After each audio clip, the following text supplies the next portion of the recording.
जो सेल डालते हैं वो सोच सकते हो, या हमारे घर पे जो इन्वर्टर के साथ कनेक्टेड है बैटरी, उसका एक सेल। तो यार एक सेल जिसमें कोई एक केमिकल पड़ा होगा, अभी फिलहाल हम लोग फिजिक्स के हैं तो बस ऐसी बात करेंगे यार, एक केमिकल पड़ा होगा इलेक्ट्रोलाइट जिसको बोलते हैं, और वो दो टर्मिनल उस पर डूबे होंगे। एक के अंदर टेंडेंसी क्या है, इलेक्ट्रोलाइट से पॉजिटिव खींचने की, और एक के अंदर टेंडेंसी क्या है, इलेक्ट्रोलाइट को पॉजिटिव देने की। ऐसे हम सोचते हैं, वैसे हकीकत में तो नेगेटिव इलेक्ट्रॉन ही मूव करता है, बट ऐसे हम सोचते हैं। तो उसी हिसाब से कि एक टर्मिनल के अंदर इसके रिलेटिव पॉजिटिव रखने की टेंडेंसी है। ये इलेक्ट्रोलाइट सीरीज नहीं होती यार, इलेक्ट्रो क्या बोलते हैं, इलेक्ट्रोपोटेंशियल सीरीज, उसके आधार पर तय होता है कि किसकी क्या टेंडेंसी है। तो उसी आधार पे हम मटेरियल का चुनाव करते हैं। हमने ऐसे दो मटेरियल चुने हैं जो एंटी है, मतलब ये बीच का इलेक्ट्रिक पोटेंशियल सीरीज में जगह लेगा, तो ये एक ऊपर वाला है और एक नीचे वाला है। तो इससे क्या है कि अपनी टेंडेंसी के हिसाब से ये पॉजिटिव खींच लेगा, है ना, और दूसरा पॉजिटिव छोड़ देगा, तो एक के अंदर कैसा आएगा, नेगेटिव, और एक के अंदर पॉजिटिव। ठीक है, जितना आना है वो इलेक्ट्रिक पोटेंशियल सीरीज के हिसाब से तय हो जाएगा। मान लिया इसके इसमें 4 वोल्ट का अंतर है, तो ये -4 वोल्ट आएगा इसके रिलेटिव, और इसके बीच में 7 वोल्ट का अंतर है, तो इसके अंदर इसके रिलेटिव 7 वोल्ट पॉजिटिव आ जाएगा। तो यार एक में +7 आया है, एक में -4 आया है, तो डिफरेंस कितना हो गया यार, एक में +7 आया है, एक में -4 आया है, तो डिफरेंस 11 वोल्ट का हो गया, तो वो वोल्टेज तय हो जाएगा। इलेक्ट्रिक पोटेंशियल सीरीज के हिसाब से हम ये बता भी सकते हैं एनोड और कैथोड के बीच में कितना पोटेंशियल डिफरेंस आएगा। इसके मुकाबले जितना इसमें ज्यादा है, इसके मुकाबले जितना इसमें नेगेटिव है, उसका डिफरेंस कर दो तो पोटेंशियल डिफरेंस आ जाएगा। तो अब मैं कहता हूं कि ठीक है, इनमें एक पोटेंशियल डिफरेंस है। पोटेंशियल डिफरेंस क्या बताता है, पॉजिटिव पोटेंशियल बताता है कि ये भाग जाना चाहता है, नेगेटिव बताता है कि पॉजिटिव को खींचना चाहता है। अगर हम इन दोनों को कनेक्ट कर देंगे तो क्या होगा, अरे यार पॉजिटिव जो चाहता है वो हो जाएगा, नेगेटिव जो चाहता है वो हो जाएगा। बेसिकली पॉजिटिव का फ्लो शुरू हो जाएगा। क्या बात क्लियर है? अच्छा बताओ यार, पॉजिटिव का फ्लो अगर मैं बीच में कोई कंडक्टिंग पाथ दे दूं, हवा में तो चार्ज उड़ नहीं सकता, तो कंडक्टिंग पाथ दे दूं तो पॉजिटिव फ्लो करके कहां जाने लगेगा, नेगेटिव में। तो यहां से पॉजिटिव जा रहा है तो पॉजिटिव कम हो जाएगा, यहां नेगेटिव पॉजिटिव के साथ न्यूट्रलाइज हो जाएगा तो नेगेटिव कम हो जाएगा। तो वो कमी कौन पूरी करेगा, कमी कौन पूरी करेगा, ये जो इलेक्ट्रोलाइट है ना, ये इलेक्ट्रोलाइट पहले से चार्ज किया हुआ रखा होता है, ये तब तक एनर्जी दे सकता है जब तक इसकी चार्जिंग मौजूद है। यानी ये आयन आयन बनाता है और वो ये सब करता रहता है। यानी जो भी कमी इन टर्मिनल में पड़ती है वो कमी पूरी कौन करता है, इलेक्ट्रोलाइट। खैर, क्या इतनी कहानी में एक भाव पैदा हो रहा है जिसको मैं दूसरे ढंग से समझाना चाहता हूं। ठीक है, मैंने यहां पे 2 ट्यूब रखे हैं, इनमें पहले से पानी भरा था, इसमें पहले से पानी भरा था। मैंने इनके साथ एक हल्की क्वालिटी की मोटर लगा दी है। हल्की क्वालिटी जैसे कूलर में मोटर लगी होती है, जिसको हम लोग चाइना मोटर बोलते हैं, चाइना वाली मोटर लगा दी है। ये पानी को छत तक नहीं पहुंचा सकता, उसकी एक लिमिट होती है, उससे ज्यादा पानी नहीं पहुंचा पाता है। तो ये हमने एक चाइना वाली मोटर लगा रखी है। अगर पानी का लेवल पहले यहां और यहां हुआ करता था, तो ये चाइना मोटर क्या करेगी, एक जगह से पानी का लेवल कम करेगी और एक जगह अनलिमिटेड नहीं बढ़ा सकती, उसकी कैपेसिटी नहीं है। तो ये क्या करता है, लेवल का डिफरेंस ला देता है। लेवल का डिफरेंस मतलब एक को खाली कर दिया है, वो पानी खींचना चाहता है, और एक को ऊंचा कर दिया, वो पानी फ्लो कराना चाहता है। क्या कुछ रिजेंबल हो रहा है यहां वहां में? क्या इलेक्ट्रोलाइट का काम कौन कर रहा है यहां, चाइना मोटर। एनोड का काम कौन कर रहा है, ये टर्मिनल। कैथोड का काम क्या कर रहा है, ये टर्मिनल। क्या बताओ, अभी एक पतली सी ट्यूब इन दोनों को कनेक्ट कर दी जाए जो वाटर का कंडक्शन कर सकता है, फ्लो करा सकता है, तो क्या यहां से पानी यहां फ्लो करने लगेगा, और जो भी कमी पड़ेगी वो कौन पूरी करेगा? क्या जनता समझ पा रही है? तो एक्सटर्नल सर्किट में चार्ज कहां से कहां फ्लो करता है, प्लस से माइनस, यानी एनोड से कैथोड। और ये कमी पूरी करने के लिए अंदर केमिकल क्या करता है, इस प्लस चार्ज को यहां से खींच के यहां पहुंचाता है। तो ये अपना एक पूरा सर्किट क्लोज हो जाता है। तो ये मोटी मोटी बातें मेरे ख्याल से सब फील हो रही हैं कि जो काम चार्ज के साथ हो रहा है वही यहां पर पानी के साथ हो रहा है। क्या जनता समझ पा रही है? तो यार एक सेल जो मैं दिखा रहा हूं यहां पे, सेल क्या करता है, तो सेल इस केमिकल के अंदर, इलेक्ट्रोलाइट के अंदर जो मौजूद एनर्जी है उसको किस में बदल देता है, चार्ज फ्लो कराने की क्षमता पे। और चार्ज फ्लो कराने की क्षमता, उसको हम इलेक्ट्रिकल एनर्जी कह सकते हैं। क्या ये बात समझ में आ गई है ना? जब भी मैं कहता हूं इलेक्ट्रिकल एनर्जी, इसका मतलब capacity to flow the charge. अगर किसी अरेंजमेंट के अंदर चार्ज फ्लो कराने की क्षमता आ गई है तो मैं कह दूंगा उसके अंदर एनर्जी स्टोर है। बात क्लियर है? और ये एनर्जी कौन दे रहा है? ये इलेक्ट्रोलाइट, यानी केमिकल एनर्जी कहां बदल रही है? इलेक्ट्रिकल एनर्जी में। ये बात समझ में आ रही है? एक्सटर्नल सर्किट में चार्ज कहां से कहां फ्लो करता है? एनोड से कैथोड। उल्टी बात कहने की जरूरत नहीं है, तुम्हें ध्यान रहना चाहिए। इंटरनल सर्किट में चार्ज कहां से कहां फ्लो करता है? बेसिकली जब मैं चार्ज कहता हूं तो पॉजिटिव चार्ज कहां से कहां फ्लो करता है? कैथोड से। तो एक बात लिखें तो बाकी बातें अपने आप याद आएंगी। क्या जनता समझ में? ये फ्लो पॉजिटिव चार्ज का फ्लो होता है, लेकिन हकीकत कुछ और है, उस पर हम बात नहीं करते हैं। कुछ हकीकत ऐसे हैं जिसपे हम बात, एक्चुअली इलेक्ट्रॉन फ्लो करता है, नहीं करते हैं। जब दुनिया नहीं कर रही तो हम क्यों करें? बात क्लियर है? मैंने अभी अभी एक टर्म डिफाइन किया, पोटेंशियल डिफरेंस। ये पहली बार नहीं आया, हमने जब इलेक्ट्रिक पोटेंशियल वाला टॉपिक पढ़ा था तभी पढ़ लिया था। पोटेंशियल डिफरेंस क्या होता है? एक कूलाम को एक जगह से दूसरी जगह शिफ्ट करने में फील्ड जितना वर्क डन लौटाती है वो पोटेंशियल है, या अगर उसको खिलाफ ले जाना है तो एजेंट जितना वर्क डन करता है वो पोटेंशियल है। दो बातें हो गई यार। पहले मैं जनरली एजेंट से बातें करता था, मैं फील्ड से भी कह रहा हूं। क्या बता यार, जब भी फील्ड के खिलाफ कोई एक जगह से दूसरी जगह चार्ज ले जाता है तो वो पोटेंशियल जी को बढ़ाता है। स्पेशली मैं एक कूलाम की बात कर रहा हूं क्योंकि पोटेंशियल जी नहीं पोटेंशियल है। तो एक कूलाम को एक जगह से दूसरी जगह ले जाने में एजेंट जितना वर्क डन करता है वो क्या है? 1 वोल्ट। बेसिकली वो उसका पोटेंशियल है, जितना भी वर्क डन है वो कुछ भी हो सकता है। क्या जनता समझ पा रही है? वी का मतलब है एक कूलाम को कितनी एनर्जी देना पड़ेगी अगर बढ़ाना है, या कितनी वापस मिलेगी अगर घटाना है। क्या जनता समझ पा रही? अच्छा बता, बैटरी जब एक कूलाम को यहां से यहां भेजती होगी तो वर्क डन कौन कर रहा होगा? बैटरी कर रही होगी। तब मैं कहूंगा यार ये एक सिस्टम है जो एक कूलाम को यहां से वहां पहुंचाता है, तो उस दौरान कौन वर्क डन कर रहा है? बैटरी। और जिसने इस केमिकल को चार्ज किया होगा वो एक्सटर्नल सोर्स इसके लिए था, उसकी हमें कोई चर्चा करना ही नहीं है। तो अगर कोई कहे कि एक कूलाम को यहां से वहां पहुंचाया गया है इस 12 वोल्ट की बैटरी में, तो बताओ यार एक कूलाम को यहां से वहां पहुंचाने में किसने वर्क डन किया? कितना वर्क डन किया? 12 जूल फॉर 1 कूलाम। क्या जनता समझ पा रही? तो यार अगर 12 जूल एक कूलाम के लिए बैटरी करेगी, 12 वोल्ट की बैटरी 12 जूल करेगी, और 6 वोल्ट की बैटरी हो तो यार, तो ये फीलिंग डेवलप करो यार, जो बैटरी के वोल्टेज होता है वो क्या बताता है कि हमें एक कूलाम को कितनी एनर्जी देने वाले हैं। जितनी ज्यादा वोल्टेज की बैटरी होगी वो उतनी ज्यादा दे सकती है फॉर 1 कूलाम। तो यार 1 कूलाम के लिए अगर V एनर्जी मिलती है तो Q कूलाम को कितनी एनर्जी मिलेगी? क्या जनता समझ पा रही है? इतनी बातें सब लोग क्लियर कर लें। अच्छा, सेल और बैटरी में बस थोड़ा सा फर्क है। सेल को हम बैटरी कह सकते हैं नहीं, एक से ज्यादा सेल मिला दिए जाएं तो उस कॉम्बिनेशन को ही जनरली हम बैटरी कहते हैं। क्या जनता समझ पा रही है? ये पूरी बातें समझ लें, नोट कर लें, फील कर लें, क्योंकि बात यहीं से शुरू होगी, आगे की बात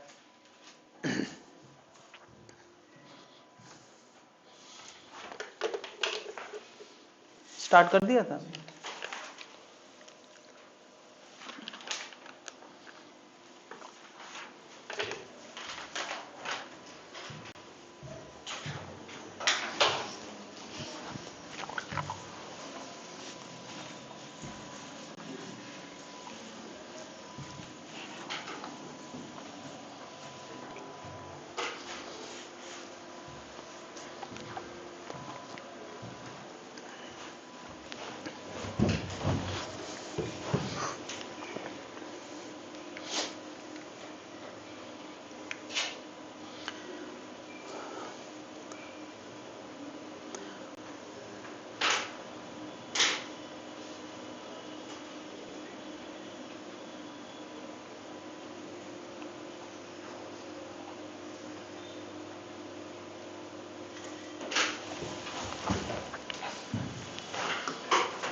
जब भी कोई आइडियल बैटरी बोलेगा तो आइडियल बैटरी ऐसी बैटरी है जिसका पोटेंशियल डिफरेंस कभी बदल नहीं सकता। पहली चीज, पोटेंशियल डिफरेंस हमेशा क्या रहता है? फिक्स्ड रहता है, और वो कभी डिस्चार्ज नहीं होती। आइडियल बैटरी ही हमें दिमाग में रखना है। हम ये कभी बातें नहीं करेंगे बैटरी डिस्चार्ज हो गई तो क्या, नहीं होगी, है ना। ये मान के चलना है बैटरी हमेशा चार्ज दे सकती है।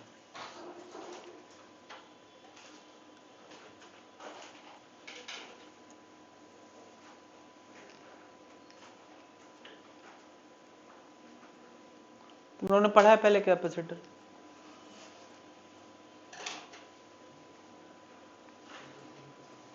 उन्होंने पढ़ा है पहले कैपेसिटर, कब आए थे?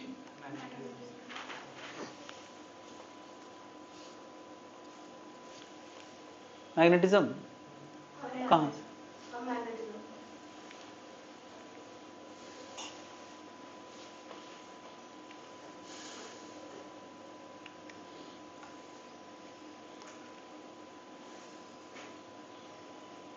तो बैटरी को लेके यार ख्याल दिमाग में पनपने लगे हैं।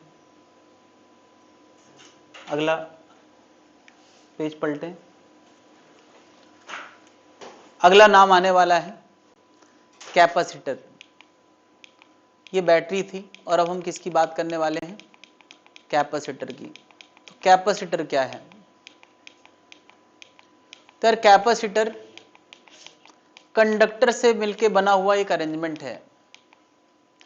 ये बैटरी का सिंबॉलिक रिप्रेजेंटेशन है, मैंने पहले ही दिखा दिया है ना। बैटरी के कैथोड एनोड को ऐसे, कैथोड को छोटी प्लेट से और एनोड को बड़ी प्लेट से दिखाया जाता है ना। पॉजिटिव बड़ी प्लेट, निगेटिव छोटी प्लेट, ठीक। तो कैपेसिटर क्या है? कैपेसिटर जनरली दो कंडक्टर का एक अरेंजमेंट होता है, यानी इसमें कोई केमिकल नहीं है, बस टर्मिनल है, कंडक्टर 1 कंडक्टर 2, ऐसे दो कंडक्टर का अरेंजमेंट है जो लंबे समय तक तो नहीं, थोड़ी देर तक चार्ज का फ्लो करा सकते हैं। लंबे समय तक कौन दे सकता है? बैटरी। और कैपेसिटर थोड़ी देर तक चार्ज का फ्लो करा सकते हैं। यानी यार कैपेसिटर एक टू टर्मिनल अरेंजमेंट है जो शॉर्ट टाइम चार्ज फ्लो के काम आ सकता है ना। और इसका पोटेंशियल डिफरेंस फिक्स नहीं रहता है। जैसे बैटरी का जब चार्ज देती है तो उसका पोटेंशियल डिफरेंस हमेशा फिक्स रहता है, इसका पोटेंशियल डिफरेंस कैसा होगा? वेरिएबल होगा। जैसे जैसे ये डिस्चार्ज होती जाएगी इसका पोटेंशियल डिफरेंस भी कम होता जाएगा। ये थोड़ी देर चार्ज फ्लो कराने के काम आ सकता है, अनलिमिटेड कैपेसिटी नहीं है, लेकिन इसका अरेंजमेंट भी आसान है यार। दो कंडक्टर लेना, कंडक्टर रफ एंड टफ चीज है, कभी खराब ही नहीं होना है, बात में रहा। तो कैपेसिटर दो कंडक्टर से बना हुआ अरेंजमेंट है जनरली, अभी एक का भी देखेंगे, लेकिन जनरली वो दो कंडक्टर से बनता है। काम ये इसका दो कंडक्टर को रिप्रेजेंट करने के लिए हम ऐसे कई बार रिप्रेजेंटेशन दिखाते हैं। ये सिंबल है कैपेसिटर का, ठीक है, ऐसा सिंबॉलिक रिप्रेजेंटेशन। अगर हमने बीच में कुछ नहीं दिखाया तो फिक्स है, अगर ऐसे दिखा दिया तो वेरिएबल कैपेसिटर है। ये ऐसे लाइन खींचने का मतलब हमेशा वेरिएबल होता है। बैटरी में भी कई बार ऐसी लाइन खींच दी जाती है तो उसका मतलब क्या हो जाता है? वेरिएबल वोल्टेज, है ना। फिक्स है तो कुछ नहीं दिखाते हैं, वेरिएबल के लिए ऐसे लाइन मार देते हैं, इसका मतलब इसमें बदलने की संभावना है। तो इस कैपेसिटर में चार्ज पहली बार कहां से आता है? फ्लो कराने के लिए चार्ज कोई ना कोई देता होगा तभी तो वो चार्ज फ्लो कराएगा। तो हम उसके लिए क्या यूज करते हैं? बैटरी यूज करते हैं।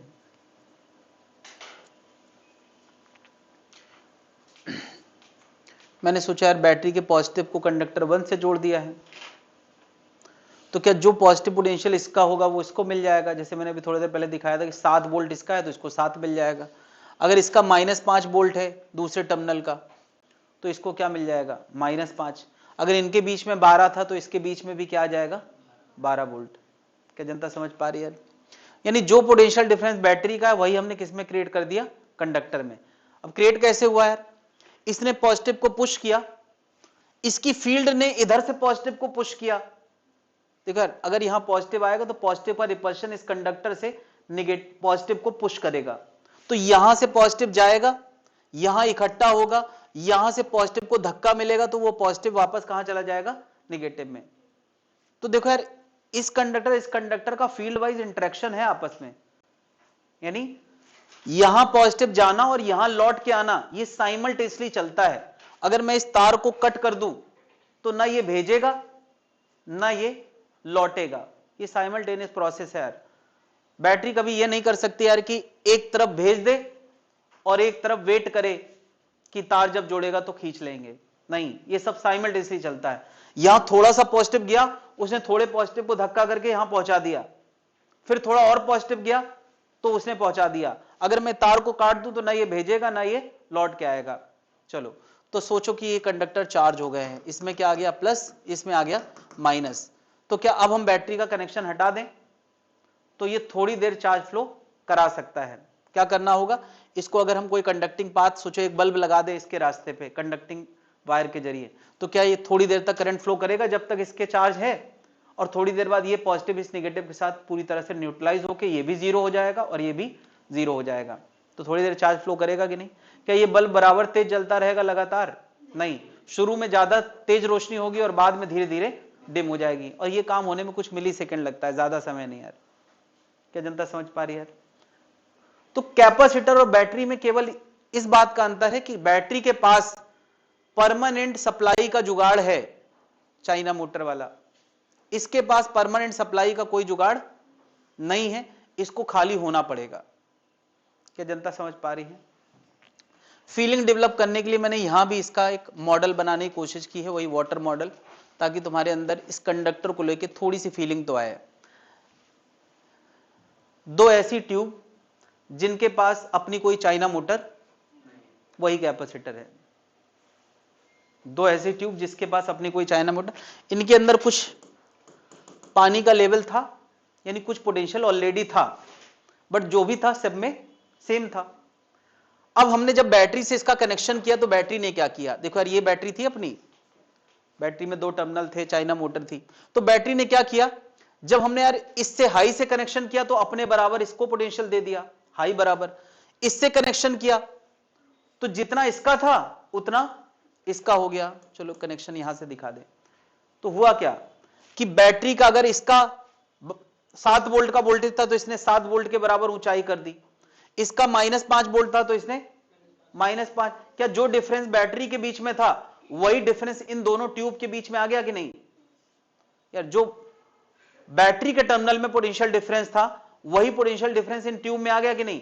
अब तुम बैटरी हटा लो तो क्या ये थोड़ी देर तक पानी का फ्लो करा सकता है कि नहीं? अनलिमिटेड समय तक नहीं करा सकता है। तो यही, ये जो दो ट्यूब हैं ये क्या रिप्रेजेंट कर रहा है, कैपेसिटर, और बचा हुआ ये जो अरेंजमेंट था ये तो मैं पहले ही बता चुका हूं, ये क्या था? क्या जनता समझ पा रही है? कैपेसिटर का ट्यूब मॉडल, फीलिंग आ रहा है वैसे ही वाला, है ना? क्या बैटरी का ये लेवल हमेशा मेंटेन कौन रखता है? ये तो इनका लेवल में कभी कोई अंतर, लेकिन इसका लेवल धीरे धीरे डाउन होता जाएगा, इसका अप, तो पोटेंशियल डिफरेंस में बदलाव होता जाएगा। क्या फीलिंग डेवलप हो पा रही? अब एक और बात सोचो, इनके लेवल डिफरेंस कुछ 12 का था तो इसमें भी 12 का डिफरेंस आया है। अगर इनमें लेवल डिफरेंस 25 का होता तो इसमें भी डिफरेंस 25 का आता। यानी एक बात पक्की है कि चार्ज कितना आएगा वो एक्सटर्नल बैटरी पे डिपेंड करेगा। नहीं, अगर मैं इन दोनों कंडक्टर में 12 वोल्ट लगाता हूं तो कम चार्ज आएगा, 25 वोल्ट लगाता हूं तो ज्यादा चार्ज आएगा। 12 वोल्ट लगा के अगर कभी डिस्चार्ज करूंगा तो कम देर तक कम चार्ज फ्लो होगा, अगर मैं 25 वोल्ट लगा के इसको चार्ज कराया हूं तो ये, क्या इतनी बात सबको फील हो रही कि नहीं? बैटरी जितनी ज्यादा लेवल डिफरेंस की होगी कैपेसिटर में भी उतना ही लेवल डिफरेंस, यानी क्यू वी के प्रोपोर्शनल है, इसमें किसी को डाउट नहीं होना चाहिए। इक्वालिटी लाने के लिए हम एक कांस्टेंट लाने वाले हैं जिसका नाम हमने क्या रखा है, सी। यार सी का मतलब है, ऐसा भी नहीं है कि ट्यूब का अपना कोई रोल नहीं है, ट्यूब का रोल है। सोचो, दो ट्यूब ऐसी पतली वाली हैं या दो ट्यूब ऐसी चौड़ी वाली हैं, इनको भी उसी बैटरी से जोड़ा है, इनको भी उसी बैटरी से जोड़ा है, कौन ज्यादा चार्ज रखेंगी? कि पानी के कॉन्टेक्स्ट में बात करो कि एक बैटरी इससे जोड़ी गई और एक बैटरी इससे जोड़ी, तो कौन ज्यादा पानी रखेगा? सेम बैटरी यहां जोड़ दो, सेम बैटरी यहां दे दो, तो ये ज्यादा पानी स्टोर करेगा क्योंकि इसकी कैपेसिटी, यानी उस टर्मिनल का भी अपना कुछ ना कुछ तो है जिसको हम सी से डिनोट कर रहे हैं। लेकिन वो सी किस पे डिपेंड करेगा? Depends on the arrangement of conductor. See किस पे डिपेंड करता है? Depends on arrangement of conductor, arrangement of, यानी इन तीनों पैरामीटर्स में Q, V और C में कौन कौन डायनेमिक टर्म है और कौन फिक्स टर्म है? Q और V डायनेमिक है, यानी Q बदल सकता है, V बदल सकता है, मगर C उस कंडक्टर का अपना अरेंजमेंट है। C को लेके अगर हम फीलिंग डेवलप करना चाहते हैं तो यार C का फॉर्मूला Q बाई V बनेगा। कैसे डेवलप कर सकते हैं? फॉर द सेम वोल्टेज जो ज्यादा चार्ज होल्ड करेगा उसका C ज्यादा है, या for the same charge hold जो कम वोल्टेज में ज्यादा चार्ज होल्ड कर लेगा उसकी कैपेसिटी ज्यादा है। क्या जनता समझ पा रही है? इतनी बातें सबको समझ में आ गई यार। सी किस पे डिपेंड करेगा?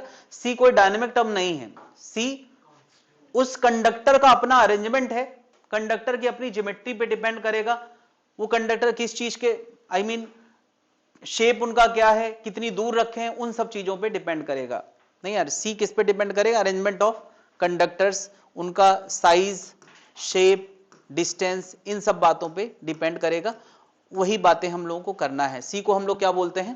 कैपेसिटेंस। सी का नाम क्या है यहां पर? कैपेसिटेंस, जो उस अरेंजमेंट की कैपेसिटी को डिनोट करता है। तो कैपेसिटर को लेके हमें इस टॉपिक में बात करना है कैपेसिटी की। नोट करें जरा।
अगली क्लासेस में भी आते रहना सभी लोग। Capacitor lecture 2, then capacitor lecture 3, current electricity, current electricity lecture 2। Ray optics क्यों? रे ऑप्टिक्स तो लास्ट में होता है। चलो देखते हैं। ये हो गया भाई।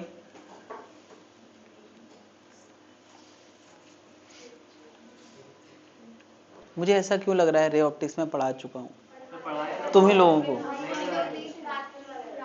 अच्छा, नोट कर लिया भाई लोग। तो यार इस टॉपिक में मेन कैरेक्टर क्या है? सी।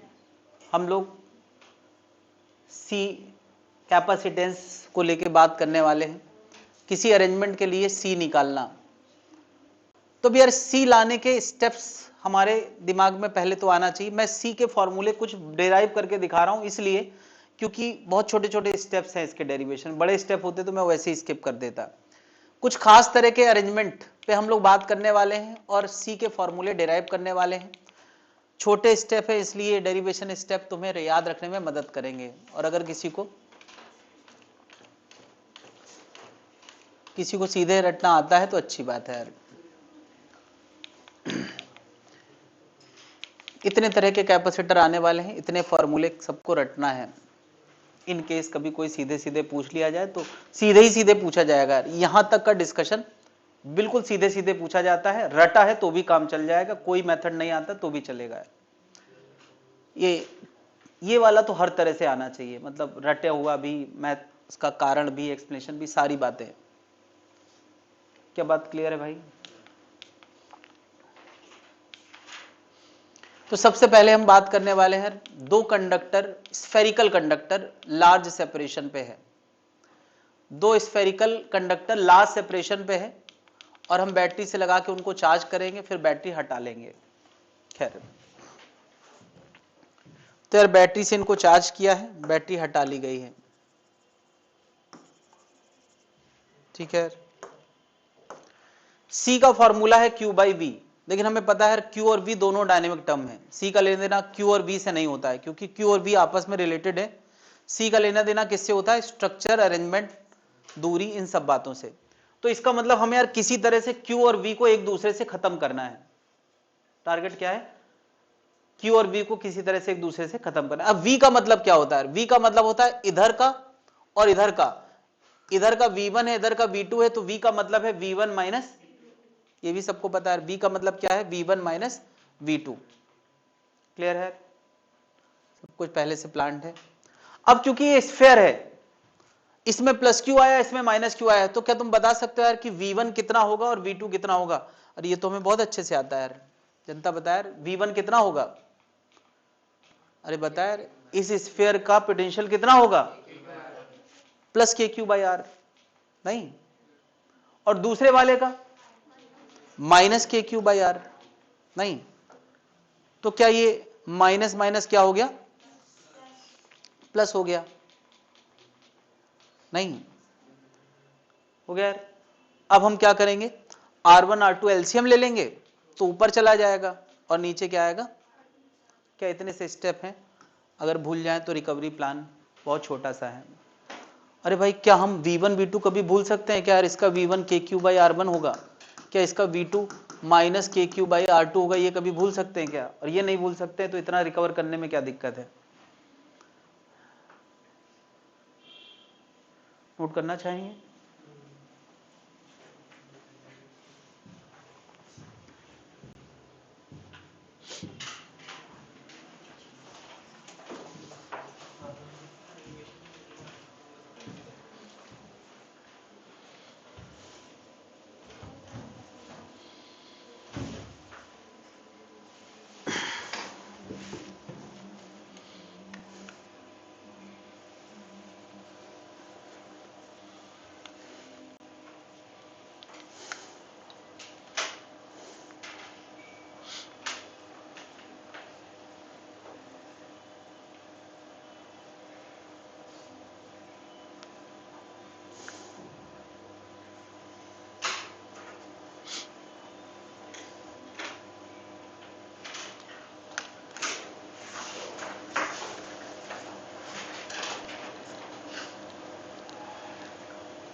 नोट कर लिया भाई लोग?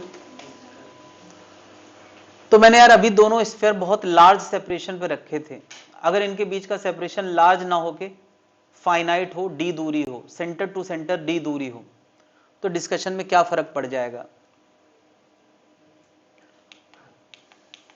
हाँ बिल्कुल, अगर इनके बीच में लार्ज सेपरेशन था तो जब हमने इसका पोटेंशियल लिखा तो केवल इसी का लगा, इसका पोटेंशियल अपनी वजह से और इसका अपनी वजह से, लेकिन जब पास आ जाएंगे तो किसी एक जगह का पोटेंशियल अपनी वजह से भी होगा और पड़ोस वाले की वजह से भी होगा, बाकी सब वही है यार। मुझे बताओ यार, V1 अकेले लिखना है मुझे, तो V1 में अपना पोटेंशियल क्या आ गया? KQ बाई R1, है ना? और पड़ोस वाले की वजह से कितना आ गया? या निगेटिव है, निगेटिव, तो minus KQ by D, centre centre distance से उसकी वजह से आ गया। दूसरा V2 बताओ, अपनी वजह से minus KQ by D, KQ by R2, इतना तो सबको समझ आ रहा है, और उसकी वजह से कितना? बस इतनी सी बात है यार। क्या अब V1 V2 रख देते हैं जैसे पिछली बार रखे थे, KQ कॉमन आ जाएगा, 1 by R1 minus 1 by D, 1 by R2, ये प्लस कैसे हो गया? क्योंकि बीच में माइनस था ना यार, तो माइनस माइनस प्लस हो गया, और यहां क्या आ जाएगा? Minus 1 by D. तो ये आंसर देखो जरा, Q से Q कट गया जो हम चाहते थे, फिक्स टर्म में आंसर आ गया फिर से। K को हम 1 बाई 4 पे एप्सिलॉन लिखते हैं तो ऊपर चला गया और नीचे आ गया 1 by R1 1 by R2 minus 2 by D. मुझे क्या बताओ, ये ज्यादा जनरल फॉर्मूला है, इसी में अगर डी को इनफाइनाइट कर दो ना तो पिछला आंसर आ जाएगा। डी को क्या कर दो? इनफाइनाइट, तो 1 बाई इनफाइनाइट 0 हो जाएगा, पिछला आंसर आ जाएगा। क्या इतने से स्टेप है? ये याद रखना मुश्किल काम हो सकता है, मगर ये स्टेप ज्यादा आसान काम है।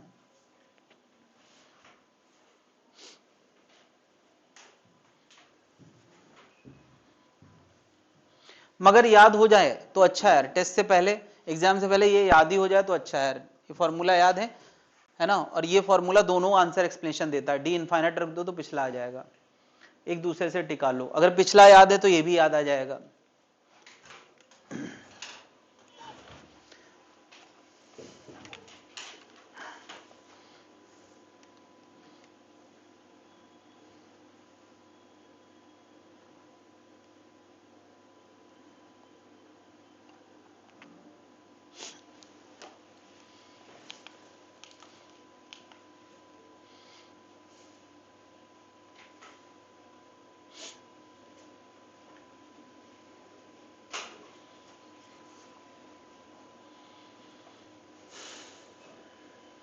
नोट कर लिया भाई लोग?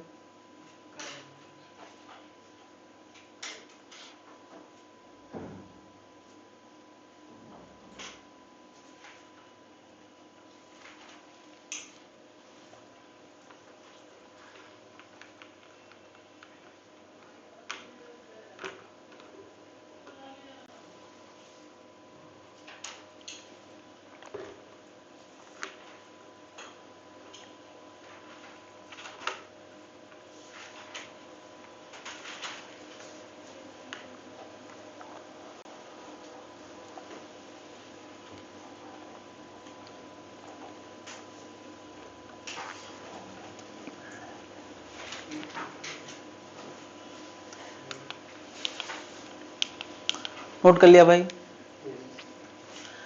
एक और कैपेसिटर हम लोग बनाने वाले हैं कॉन्सेंट्रिक स्फीयर को लेके, यानी एक बड़े स्फीयर के अंदर एक छोटा स्फीयर बंद है, ऐसा एक R1 रेडियस का है और दूसरा R2 रेडियस का है। एक R1 रेडियस का है और दूसरा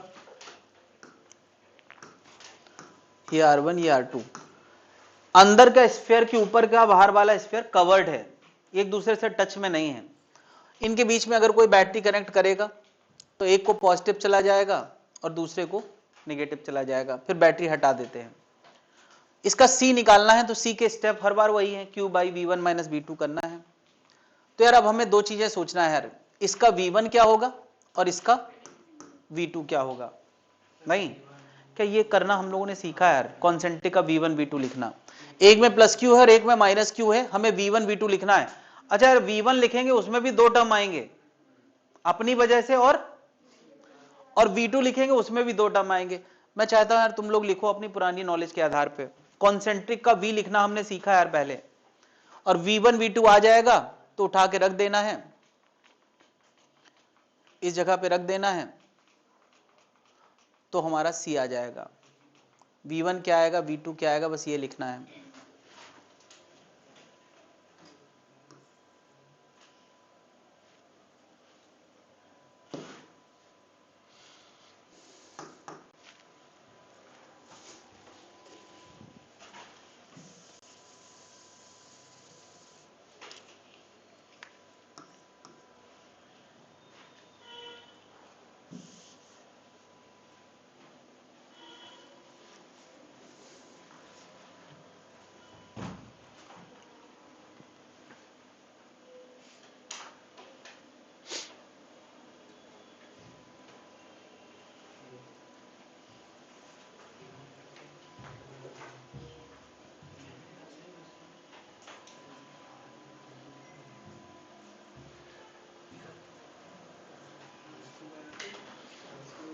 बदर अपनी वजह से कितना, Q बाई R1, बाहर वाले की वजह से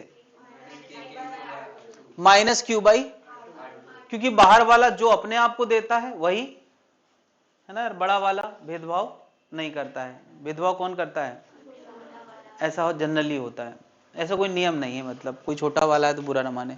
V2 कितना, अपनी वजह से कितना, माइनस Q बाई R2, ये तो अपने लिए है, और अंदर वाले के लिए,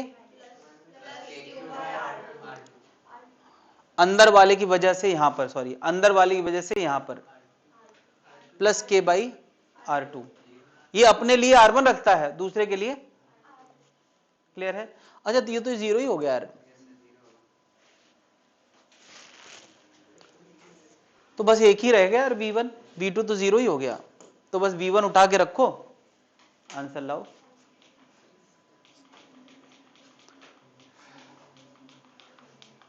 देख रहे हो यार, सब कुछ डिजिटली प्लान्ड है, कितना साफ हैंड राइटिंग आ रहा है। क्यू से क्यू देखो यार, हमें उड़ाना था, उड़ गया, ये आंसर आ रहा है ऐसा कुछ। क्लियर है भाई लोग? 4 pi epsilon not R1 R2 upon R2 minus R1।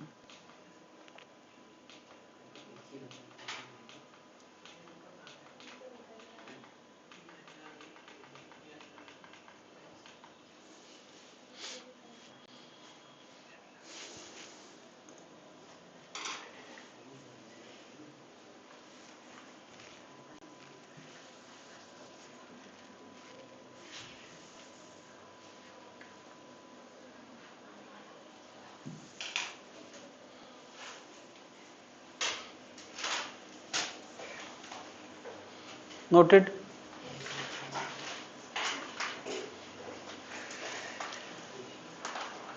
एक और केवल एक कैपेसिटर हम ऐसा पढ़ने वाले हैं जिसमें दूसरा टर्मिनल है ही नहीं, और वो है isolated spherical capacitor.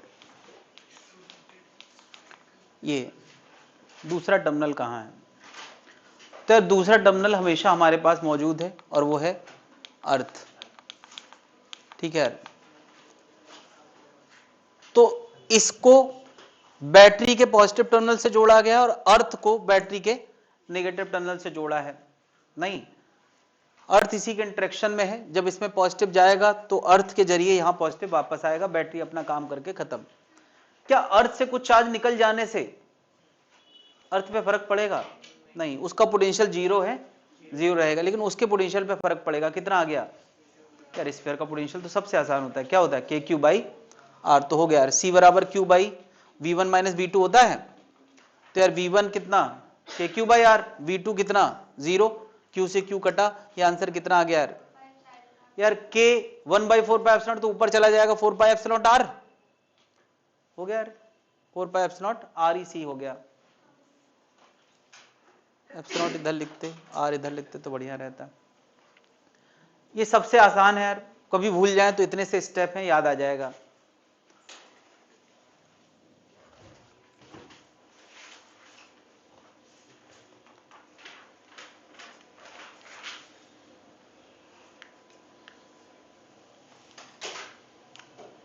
Done.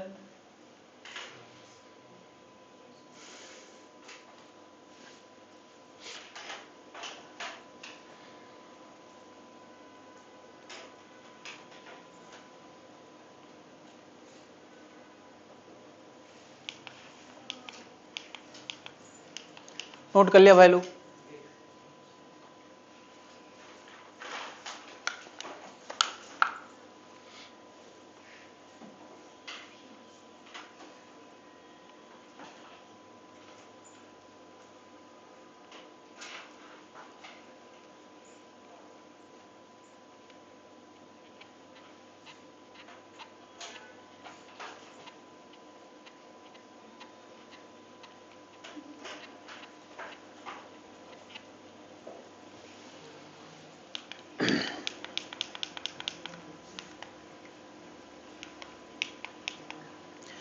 Cylindrical capacitor, cylinder की सरफेस पे यहां V1 क्या होता है और यहां V2 क्या होता है, इसका हमने अब तक कोई फार्मूला नहीं पढ़ा है, तो C लाना हमारे बस की बात नहीं, क्योंकि C के लिए हमें क्या चाहिए होता है?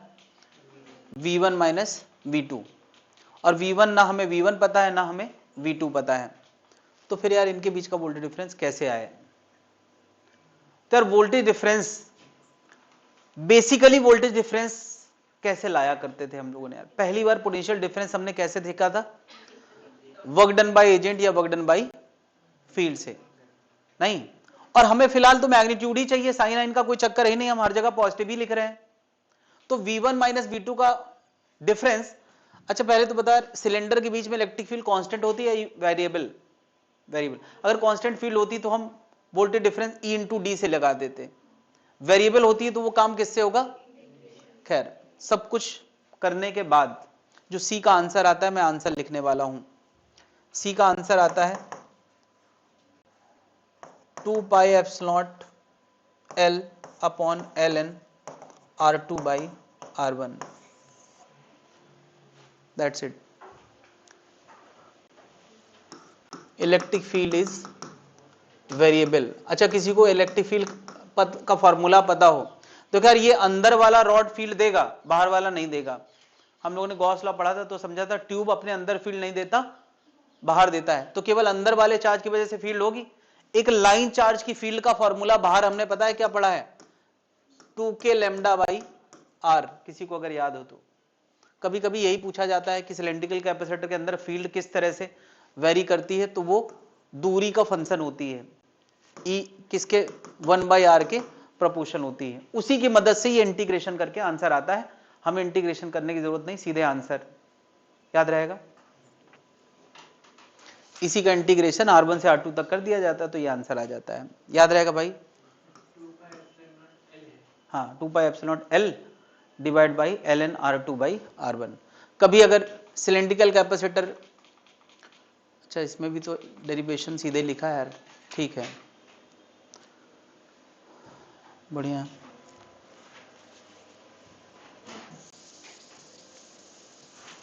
ये लिखा है E बराबर 2k लैम्डा बाई आर, सी का आंसर ये आ जाता है, ये भी लिखा ही है, मैं क्यों मेहनत कर रहा हूँ।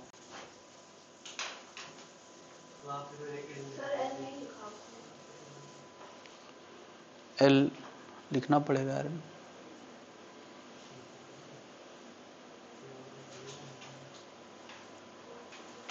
एल लिखना पड़ेगा।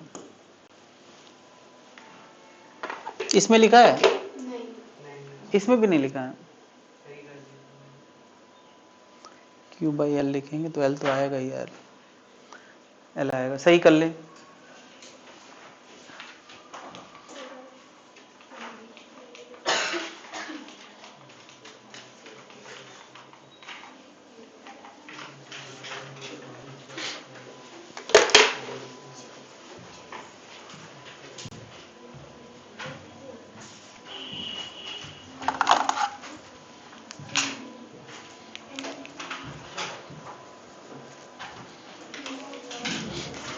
एक मैं पीडीएफ शेयर कर रहा हूं, उसको भी करना है अपार्ट फ्रॉम दीज क्वेश्चन, इसमें थोड़ा कम है इसलिए मैं एक और शेयर कर रहा हूं।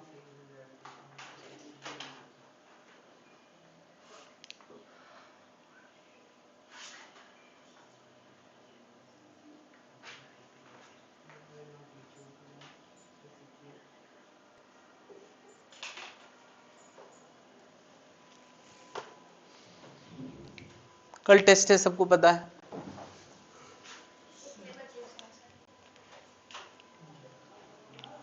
ग्यारह बजे क्लास नहीं होगी कल। हम लोगों ने यार अभी थोड़ा देर पहले बात करी थी, किसी कैपेसिटर को, ऐसे कैपेसिटर को अगर कोई बैटरी क्यू चार्ज देती है तो वर्क बाय बैटरी क्या होता है यार, वर्क डन बाय बैटरी कितना होता है, on providing charge plus Q. यार प्लस क्यू प्रोवाइड करता है एक एंड से, दूसरे एंड से खींच लेता है, फिर भी लिखा जाता है प्रोवाइडिंग। कोई एक कह सकता है सर कहाँ दिया, एक हाथ से दिया तो दूसरे हाथ से खींच लिया।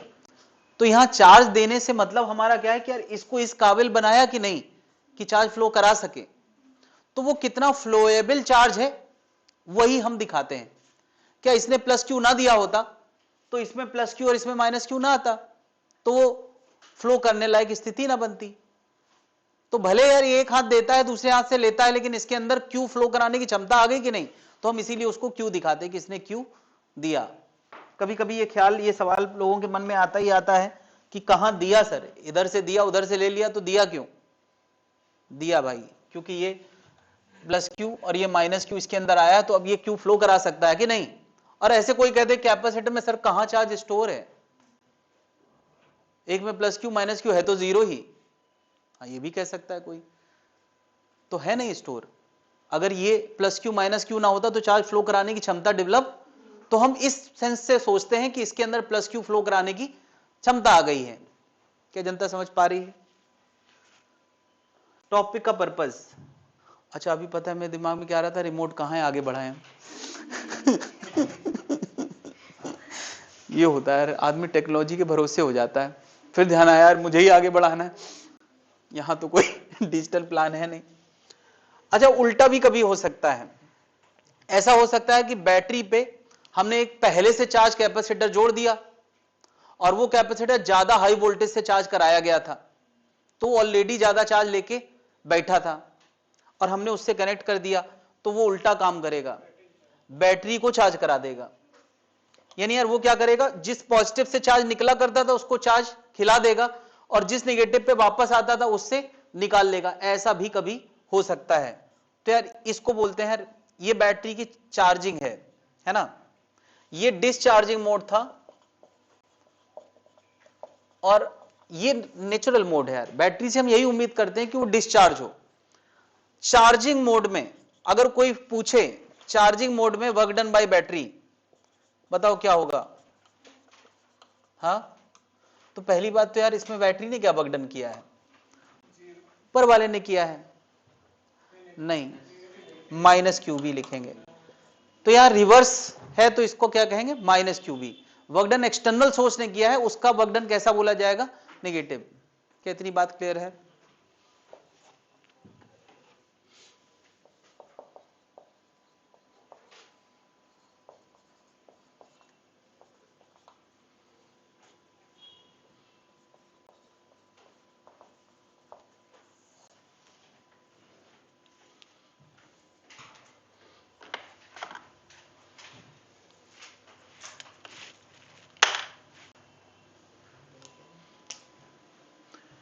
एक कैपेसिटर जब बैटरी से कनेक्ट किया जाता है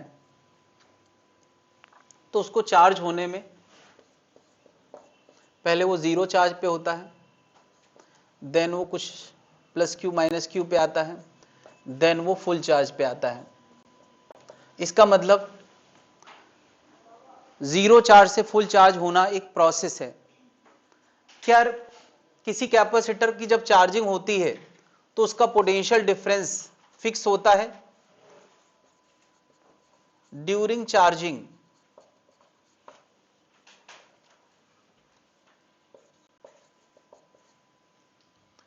the capacitor potential difference of capacitor fix रहता है या चेंजेस? फिक्स नहीं रहता। बैटरी का फिक्स रहता है, कैपेसिटर का चेंज होता रहता है। क्या जनता समझ पा रही है? तो इसका मतलब यार अगर इसकी एनर्जी स्टोर्ड हमें निकालना है तो हमें निकालना पड़ेगा कि एक्सटर्नल सोर्स ने इस पे कितना वर्कडन हुआ है। तो यार V का मतलब होता है एक कूलाम की जमा एनर्जी, V dq का मतलब होगा dq कूलाम की जमा एनर्जी, और उसका इंटीग्रेशन कर दो तो टोटल जमा एनर्जी आ जाएगी। पढ़ा है हम लोगों ने अभी अभी कैपेसिटर के लिए एक फॉर्मूला पढ़ा है, Q बराबर CV, पढ़ा है कि नहीं? तो क्या पता है V इक्वल टू हम क्या लिख सकते हैं, Q बाई सी।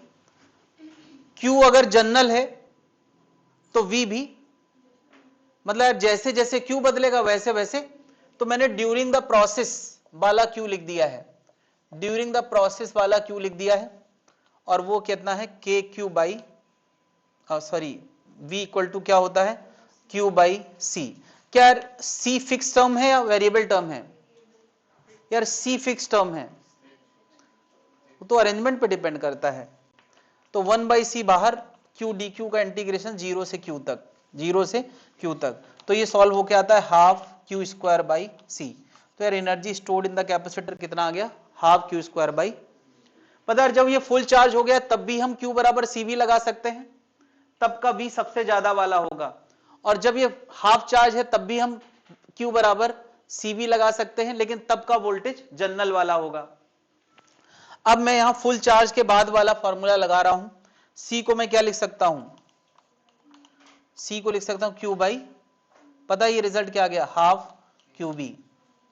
अच्छा अभी एक और ला रहे हैं, क्या Q को हम CV लिख दें तो ये रिजल्ट पता है कितना आएगा, तो यार एनर्जी के तीन फॉर्मूले हो गए, half Q square by c, half c v square या हाफ क्यू वी। सबसे ज्यादा दो ही यूज करेंगे हम लोग आमतौर पे, हमें जब v पता होता है तो ये यूज करते हैं, q पता होता है तो ये यूज करते हैं, दोनों पता हो ऐसे चांस कम रहते हैं। लेकिन ये रिजल्ट मैं इसलिए भी बताना चाह रहा हूं ताकि तुम्हें नजर आए कि बैटरी q चार्ज देने में कितना एनर्जी देती है।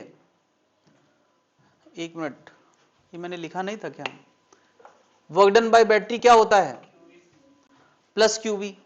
स्टोर कितना हुआ है, तो यार इसका मतलब बैटरी जितनी एनर्जी खर्च करती है और कैपेसिटर तक जितनी एनर्जी स्टोर होती है उसमें फर्क है, बाकी एनर्जी लॉस होती है नहीं। तो यार ये हमें याद रखना है,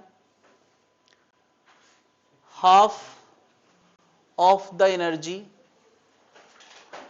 provided by battery is stored in capacitor and half is lost। ये लॉस्ट कहां होता है, joule heating through the wire, through the connecting wire. खैर, तो यार ये बात हम यहां मैथमेटिक्स से देख पा रहे हैं कि कितना स्टोर हुआ है और कितना एनर्जी दिया गया था, तो आधा स्टोर हुआ है और आधा लॉस हो गया है। ये सामने है रिजल्ट, हाफ QV स्टोर हुआ है और QV दिया गया था, तो आधा क्या हो जाता है, लॉस हो जाता है।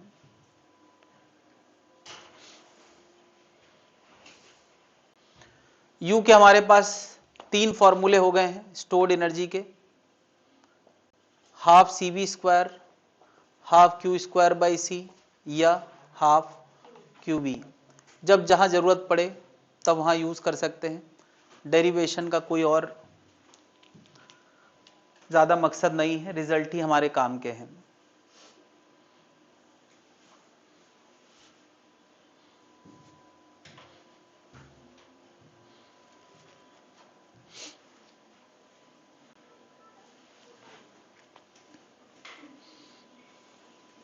ये जो एनर्जी के हमने फॉर्मूले अभी अभी देखे हैं, ये फॉर्मूले किस कैपेसिटर के लिए काम करते हैं, सबके लिए। यहां कौन सा पैरेलल प्लेट कैपेसिटर की कोई प्रॉपर्टी यूज हुई है, क्या अब तक कोई ऐसी चीज मैंने इसमें यूज करी है जो पैरेलल प्लेट कैपेसिटर की हो, इसीलिए मैंने सही जगह पे यहाँ पे बता दिया है ताकि लोगों के दिमाग में ये गलत फहमी ना बैठे। एनर्जी के डिस्कशन जनरल है। अच्छा, और तरह के लोगों के पता नहीं कैसे कैसे कंफ्यूजन होते हैं, सारे सवाल मेरे दिमाग में कभी ना कभी किसी न किसी ने डाले हैं कि सर चार्ज स्टोर होता है कि एनर्जी स्टोर होती है। क्या किसी के दिमाग में ये ख्याल कभी आया है? वेरी गुड, तो फिर मैं क्यों बताऊं।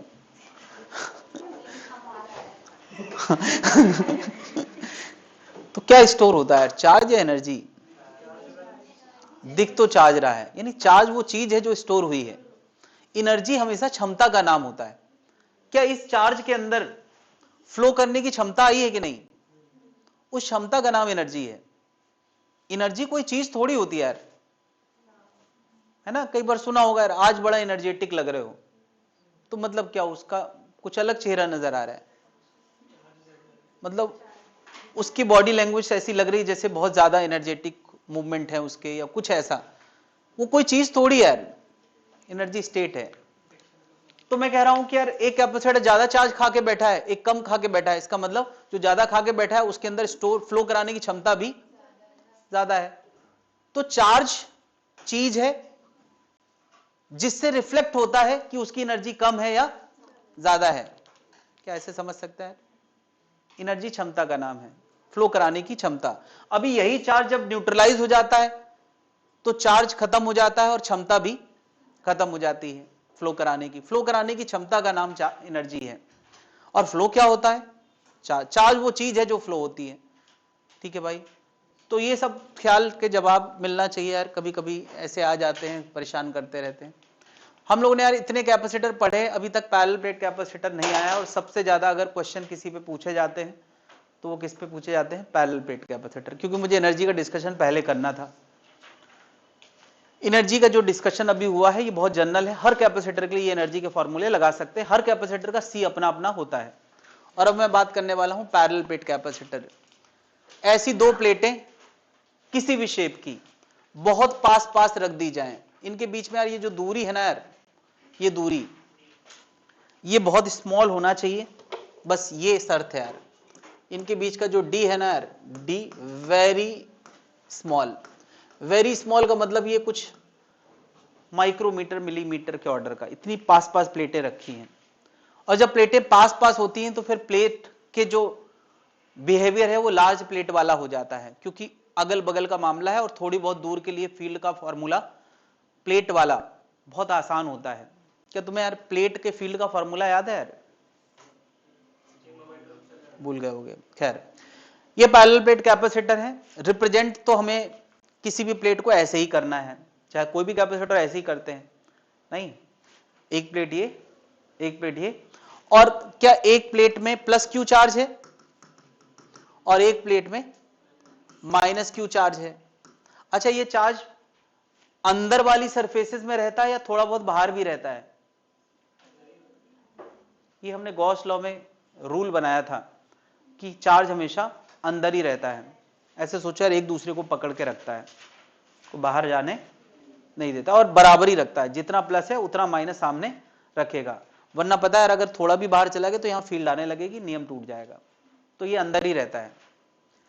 तो अब मैं एक एक करके बहुत सारी बातें यहां करने वाला हूं। अच्छा, ये भी मैंने बनाया था, मुझे खुद नहीं पता यार प्लान किस लेवल पे किया गया है।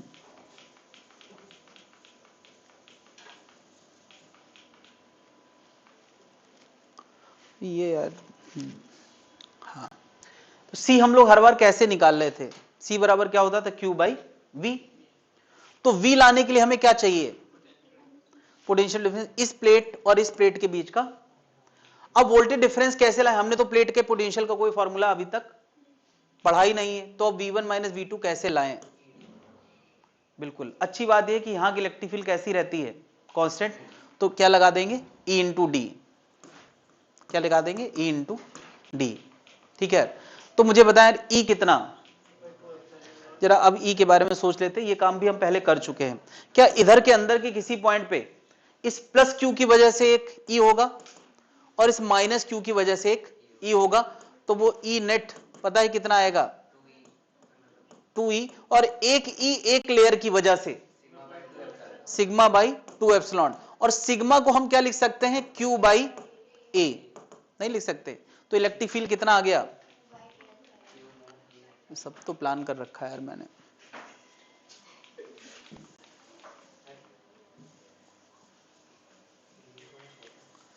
कितना आ गया भाई?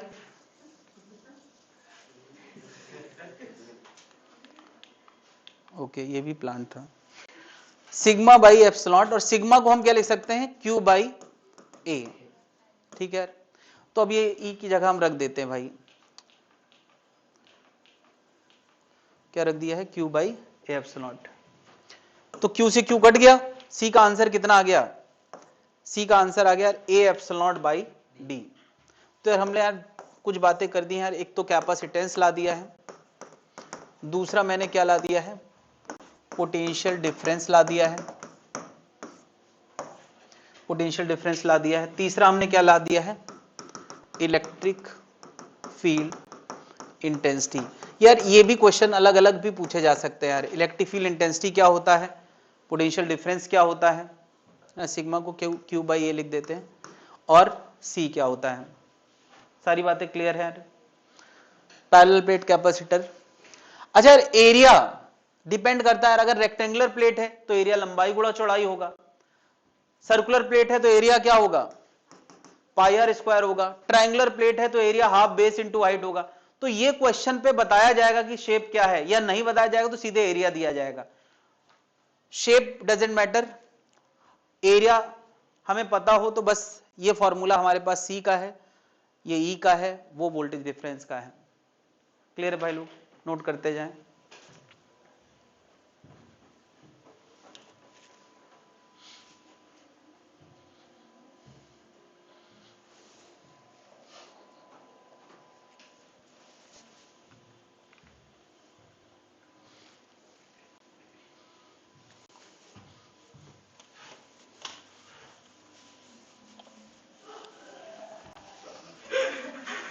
पेट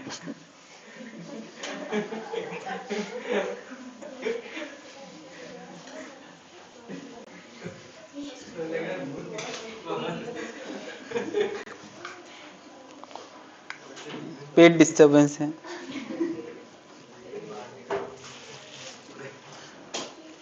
उसको पैसा ज्यादा दिया है तो आवाज भी ज्यादा आ रही।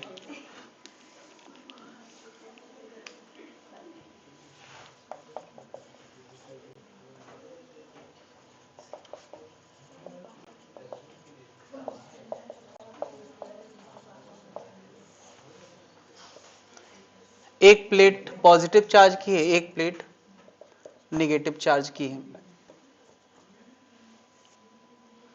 एक प्लेट पॉजिटिव चार्ज की, एक प्लेट नेगेटिव चार्ज की है। तो बता यार, क्या पॉजिटिव और नेगेटिव एक दूसरे को अट्रैक्ट करता है? तो ये प्लेटें बांध के रखना पड़ेंगी, नहीं तो मिल जाएंगी, फिर कैपेसिटर खराब हो जाएगा। तो क्या इनके बीच में एक अट्रैक्शन फोर्स होगा, इसकी वजह से उस पे और उसकी वजह से इस पे। वो फोर्स क्या कूलम्ब्स के फॉर्मूले से लिखा जा सकता है? F बराबर के Q one Q two by R square. अरे F बराबर क्या होता है दो चार्ज के बीच में फोर्स? तो क्या ये लिखा जा सकता है? नहीं लिखा जा सकता। क्या वो फॉर्मूला केवल और केवल पॉइंट चार्ज के लिए वैलिड? ये पॉइंट चार्ज है क्या यार? प्लेन चार्जेस हैं, ऊपर से दूरी कम है तो इनको प्लेन ही मानना पड़ेगा। तो अगर कोई अलग शेप होता है तो उसका फोर्स कैसे निकालते हैं? यस, कोई भी सिस्टम किसी भी टेढ़े मेढ़े शेप का हो, अगर इस जगह पे उसका इलेक्ट्रिक फील्ड पता है तो दूसरे चार्ज पे लगने वाला फोर्स क्या होता है? QE, जहां E due to other charge होता है। यार ये E वाला काम हमने किया ही इसी दिन के लिए था कि फोर्स निकालने में मदद करेगा। कूलम्ब्स लॉ हर जगह लगाया। तो अब मैं ऐसे सोचूं कि यार ये एक नेगेटिव चार्ज है जिसपे इस सिस्टम की वजह से क्या है, इलेक्ट्रिक फील्ड का माहौल है, तो वो नेगेटिव अट्रैक्शन महसूस करेगा। या उल्टा सोच सकते हो, इस नेगेटिव की वजह से यहां E है जो पॉजिटिव को अट्रैक्ट करेगा, किस फोर्स से? तो Q into E due to other. नहीं यार, Q उसका जो फोर्स एक्सपीरियंस करेगा और E ड्यू टू, क्या जनता समझ पा रही है यार? चलो मुझे E का फॉर्मूला बता दो।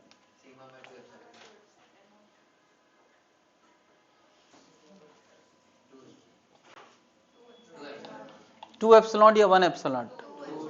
कंफ्यूजन नहीं हो रहा है? उधर देखो,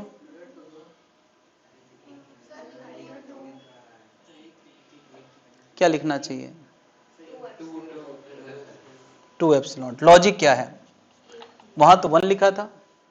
क्योंकि यार जब हम कहते हैं कि इस पे कितना फोर्स है तो Q उसका लिया जाता है और E अदर का लिया जाता है। उसमें E दोनों का है तो दोनों का E थोड़ा, क्या इस चार्ज पे फोर्स लगने के लिए अपनी भी फील्ड शामिल करी जाएगी क्या?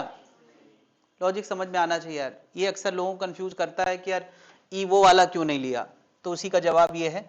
तो F बराबर कितना आ गया? Q square upon 2 epsilon. ये फोर्स का फॉर्मूला है। और फोर्स आ जाता है ना तो बड़े अच्छे अच्छे क्वेश्चन मैकेनिक्स से जोड़े जा सकते हैं। जैसे कोई पूछे बताओ धागे में टेंशन कितना होगा, अरे यार ये टेंशन इस फोर्स के बराबर होगा तभी तो प्लेटें रुकी हैं। पूछ सकते हैं यार, यहां धागा ना लगा के एक ब्लॉक रख दें, कहते हैं यार ये जस्ट खिसकने ही वाला है, तो बताओ म्यू कितना होगा? खिसकने ही वाला है तो म्यू कितना होगा? तो यार म्यू mg उधर लग रहा होगा और ये फोर्स इसके बराबर इधर लग रहा होगा, तो म्यू नहीं आ जाएगा। तो ये तो जब फोर्स आता है तो अपने साथ पूरी मैकेनिक्स लाता है, इसलिए मुझे इस पर बात करने की जरूरत नहीं, ये बहुत सदाबहार बात है।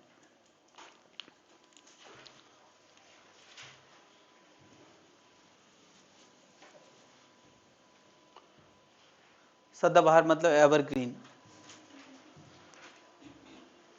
तो यार हमारी डिक्शनरी में बहुत सारे फॉर्मूले आ चुके हैं पैरेलल प्लेट कैपेसिटर को लेके और जनरल कैपेसिटर को लेके। अच्छा यार एक बात मैं यहां करना चाहूंगा, हम लोगों ने यार अभी तक बहुत सारे फॉर्मूले देखे हैं, सारे फॉर्मूलों को जरा ध्यान से देखें।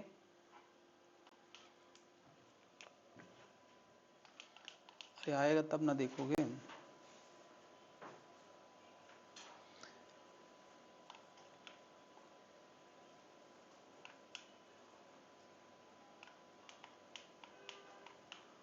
अच्छा इसके बाद है,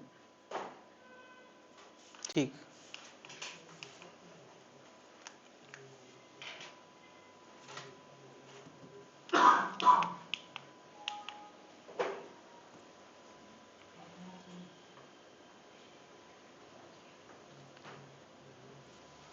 इतने सारे हम लोगों ने सी के फॉर्मूले देखे हैं।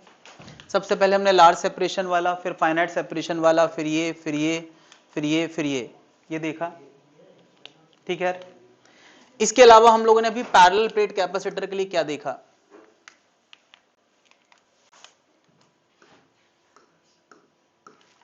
पैरेलल प्लेट कैपेसिटर के लिए क्या देखा? अरे सी तो देखा ही है। पैरेलल प्लेट के लिए और क्या देखा? इलेक्ट्रिक फील्ड का फॉर्मूला देखा। क्या देखा? Q by A epsilon. और क्या देखा? फोर्स बिटवीन प्लेट देखा। क्या देखा? Q square by 2 epsilon. इसके अलावा हमने पोटेंशियल डिफरेंस देखा पैरेलल प्लेट के लिए। क्या? V बराबर E इंटू डी, ठीक है। E इटसेल्फ क्या होता है? Q by A epsilon D. मुझे बताया, हम लोगों ने एक चीज कूलम्स लॉ के समय करी थी कि अगर कहीं पर वैक्यूम है तो एप्सिलॉन नॉट आता है, अगर कहीं पर मीडियम है के डाइलेक्ट्रिक कांस्टेंट का, तो वहां क्या फोर्स के फॉर्मूले में, कूलम्ब के फॉर्मूले में एप्सिलॉन नॉट के हो जाता था। तो सारी बातें चली तो वहीं से हैं। क्या यहां भी मैं ऐसे कह दूं कि उस रीजन में जहां इलेक्ट्रिक फील्ड एग्जिस्ट करती है वहां मैं डाइलेक्ट्रिक भर दूं, है ना? If the region of electric field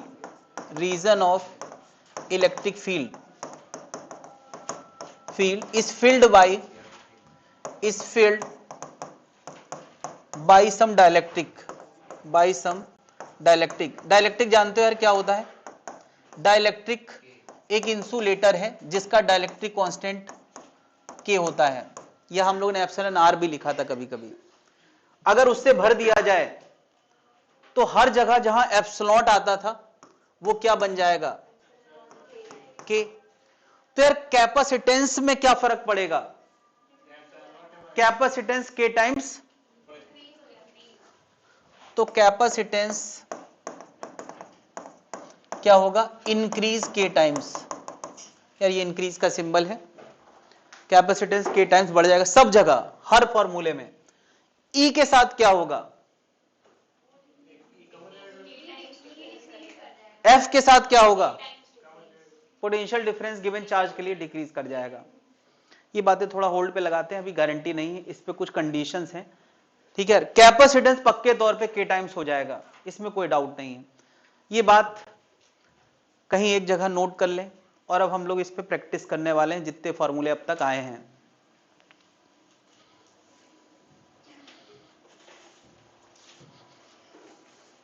पूरे फॉर्मूले मत नोट करो एक जगह, बस मेन मेन बात जो मैंने बताई है वो समझ लें। नोट कर लिया भाई लोग?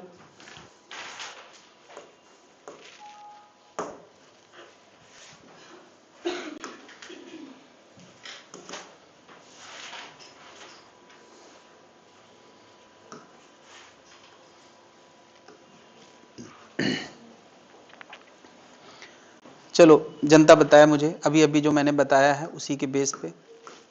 कैपेसिटेंस का फॉर्मूला जल्दी बताओ।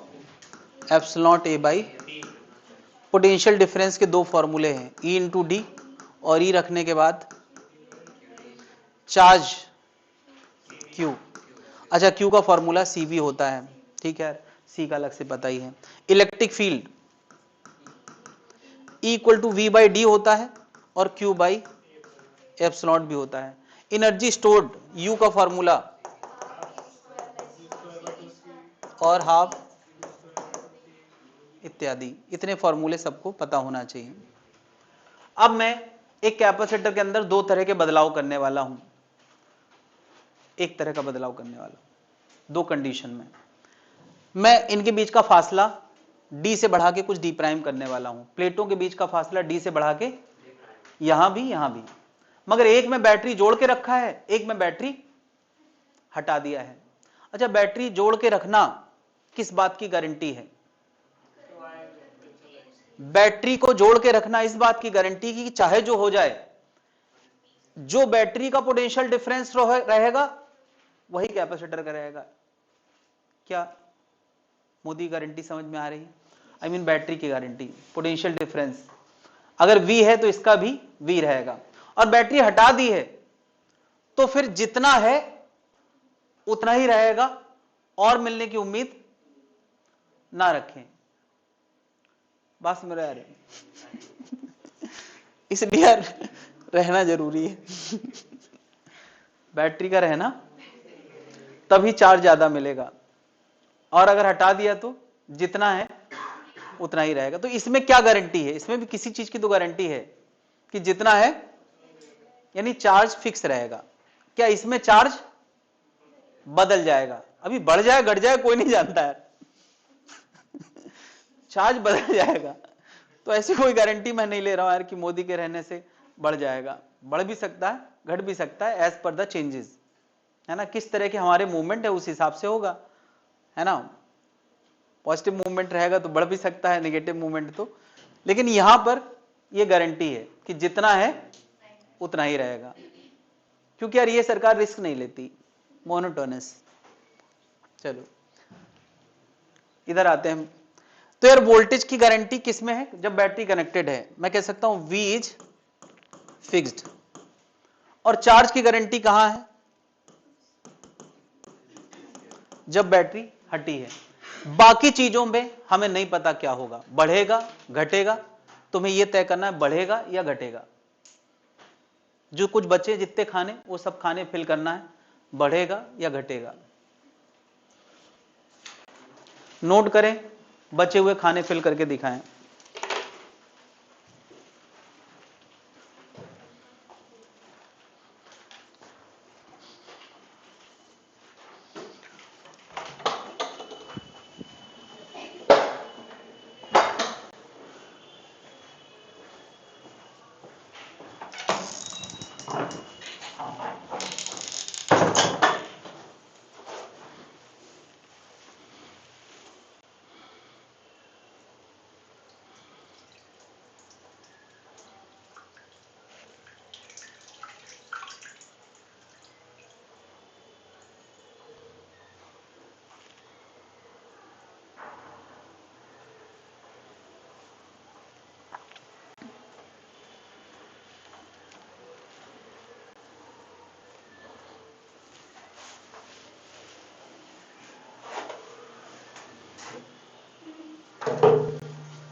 तो चलो यार थोड़ी सी मदद कर दूं, काफी देर हो गई, तुम लोग फ्रस्ट्रेट हो रहे होगे। बता यार, सी पे क्या फर्क पड़ेगा?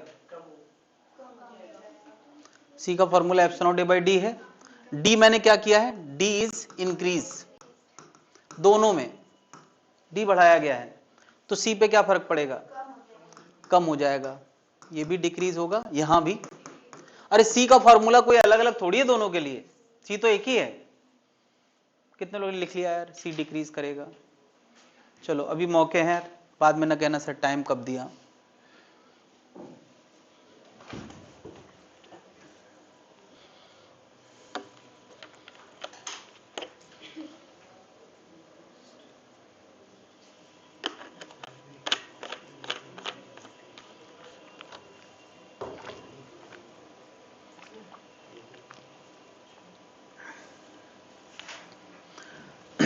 अब यहां V के बारे में पता है पहले से, यहां बताना है V के बारे में कौन से फॉर्मूले से फैसला लेना चाहिए यार। अच्छा यार V बराबर Q बाई सी भी तो होता है, इससे भी फैसला ले सकते हैं, बल्कि इसी से लेना भी चाहिए। बता यार यहां V बराबर Q बाई सी से फैसला लें तो क्या कहेंगे? Q फिक्स है, C घटा है तो V, कितने लोगों ने लिख लिया यार? सबके पास मौका है यार अभी ये लिखने का।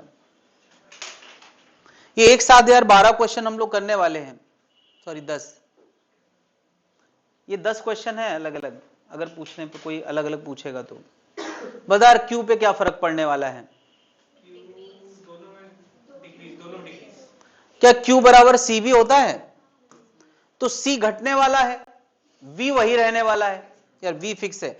C घटा है तो Q भी, क्या जनता समझ पा रही है?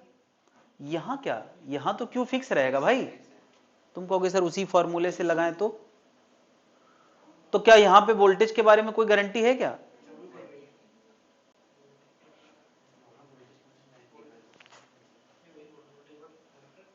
वोल्टेज बढ़ रहा है, C घट रहा है, तो क्या सेम टाइम्स का फर्क है?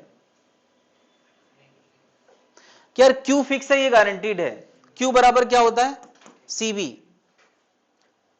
उससे क्या लेना देना, एक बढ़ रहा है और एक घट रहा है, इसीलिए फिक्स है, तो इसको लगाने की जरूरत नहीं है। तो हमें ऐसे ही पता है कि चार्ज हवा में उड़ के थोड़ी चला जाएगा। E के बारे में कौन सा फॉर्मूले से डिसीजन लेना सही है? किस फॉर्मूले से फैसला लेना ठीक? Q by A epsilon. तो फिर Q के बारे में सोचो, Q के सोचने के लिए C के बारे में सोचो, फिर C के बारे में। तो क्या ये सोचना सही नहीं है यार? E बराबर V बाई D से सोचना ज्यादा आसान है। देखा, फॉर एक्सप्लेनेशन दोनों से मिल जाएगा, बट जो ज्यादा आसान है वो ये है। क्यों? क्योंकि V फिक्स है, D बढ़ा है, और D बढ़ा है तो E क्या दिख रहा है? आराम से देख लें, इससे फैसला लेना, किस फॉर्मूले से फैसला लेना है, यही सीखना है तुम्हें, क्योंकि हर फॉर्मूले से फैसला लेने में बहुत ज्यादा मुश्किल आएगी। तुम कहोगे नहीं सर हम Q बाई एप्सिलॉन से, तो Q के बारे में सोचो। क्या इसमें 2 स्टेप पीछे जाना पड़ेगा, Q के बारे में फिर C के बारे में? यहां हमें तुरंत तुरंत दिख रहा है। चलो यहां यार क्या फैसला लेंगे E के बारे में, किस फॉर्मूले से? यार यहां Q बाई A एप्सिलॉन से फैसला लेना ज्यादा बढ़िया है। क्यों? Q बदलना नहीं है और A एप्सिलॉन कोई बदल नहीं सकता, तो क्या रहेगा? फिक्स रहेगा। तुम कहोगे नहीं सर वो V बाई D से एक्सप्लेन करके दिखाइए। चलो, तो क्या इसका V बढ़ा है और D भी बढ़ा है, दोनों सेम टाइम्स बढ़े होंगे तो मेंटेन रहेगा, इसलिए इससे एक्सप्लेनेशन लेना सही नहीं है, इसमें सोचना पड़ जाएगा। एनर्जी स्टोर्ड कितने लोगों ने लिख लिया यार? एनर्जी स्टोर्ड, तो यार एनर्जी स्टोर्ड का फैसला इधर किस फॉर्मूले से लेना बढ़िया रहेगा? हाफ CV स्क्वायर से फैसला लेना सही रहेगा। क्यों? C घटा है और V फिक्स्ड है, V फिक्स्ड है, तो इसका मतलब V भी U भी घटेगा। कितने लोग लिख लिया यार ये? अगली चीज, यहां किस फॉर्मूले से फैसला लेना ठीक रहेगा? Half Q square by C से लेना सही रहेगा। क्यों? यहां हमें Q के बारे में पक्का पता है, क्या है? फिक्स है। C घट रहा है तो U, बात समझ में आ रही? यहां आप CV स्क्वायर से लेना ठीक नहीं है, क्योंकि C के बारे में भी सोचना पड़ेगा, और यहां हाफ QV। तो यार पहले Q फिक्स है, V के बारे में V इक्वल टू Q बाई C, फिर C एप्सिलॉन D बाई D। कितने 2 स्टेप पीछे जाके फैसला ले पाएंगे? इतना होल्ड कर पाओगे दिमाग में? तो दिमाग की यार कैपेसिटी के साथ मत खेलो, क्योंकि एक से ज्यादा होल्ड करने के बाद फैलने लगता है। तुरंत तुरंत जो दिख रहा है उससे फैसला लें। क्या ये बात समझ में आ गई?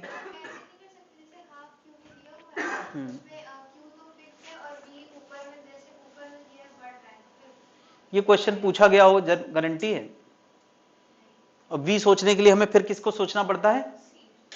एक स्टेप और पीछे जाना पड़ेगा, तो 2 स्टेप पीछे जाके हमें जवाब मिला ना, इसलिए नहीं करेंगे। और कोई सवाल? तो अगला सवाल, मैं फिर से यार कैपेसिटर में कुछ बदलाव करने वाला हूं। एक बार बैटरी जुड़ी रहेगी मतलब V नहीं बदलना, एक बार बैटरी हट जाएगी मतलब। और अब मैं कैपेसिटर के अंदर डाइलेक्ट्रिक भरने वाला हूं, पहले खाली था अभी भरा है, और किन चीजों में क्या फर्क पड़ेगा, किस फॉर्मूले से फैसला लेना चाहिए, तो खुद से सोचो यार। तुम्हें खुद सोचना है कौन फॉर्मूले। मैं दो चीजों की गारंटी लेता हूं, यहां पोटेंशियल डिफरेंस क्या रहेगा, फिक्स्ड, और यहां क्या फिक्स रहेगा। चलो बाकी भर के दिखाएं, फिल इन द ब्लैंक्स।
चलो मैं थोड़ी मदद करूं यार, कुछ किया किसी ने, अच्छा अभी नोट किया है।